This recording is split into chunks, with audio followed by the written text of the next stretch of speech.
అనుదిన నిత్యజీవపు మాటలు. దేవునామానికి మహిమ కలుగునుగాక. దేని వాక్యాన్ని చదువుకుందాము.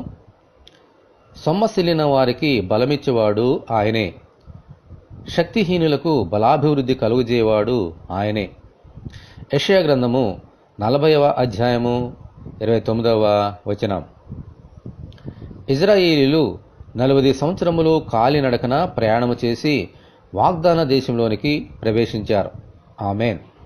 ఆ ప్రయాణము అంతటిలో దేవుడు వారికి తోడే ఉండి, వారు సొమ్మసిల్లకుండా అలేయకుండా వారికి త్రాగడానికి నీళ్లను, తినడానికి మన్నాను కురిపించి వాగ్దాన దేశంలోనికి నడిపించారు.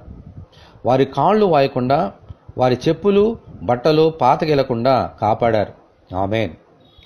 సంసోను గాడిద దవడ ఎముకతో 1000 మందిని చంపి అలసిపోయి నీళ్లు లేక చావ సిద్ధమైనప్పుడు దేవుడు ఒక గోతుని చీల్చి అతనికి నీళ్లు ఇవ్వగా ప్రాణము తెప్పరిల్లి తిరిగి బ్రతికాడు.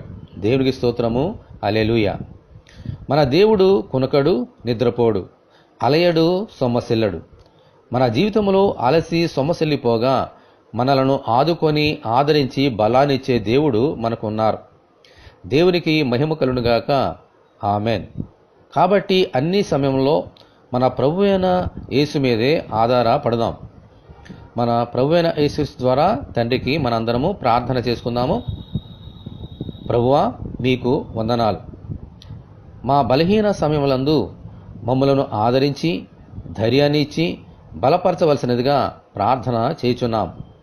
అనుదినము మమ్మలను కాపాడుచు బలపరచుచున్న మీకు స్తోత్రములు.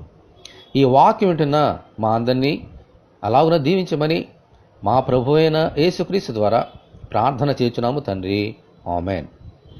ప్రభువైన యేసుక్రీస్తు కృప మనకందరికీ తోడే ఉండి నడిపించునుగాక. ఆమేన్. పరిశుద్ధ దేవుని మందిరం.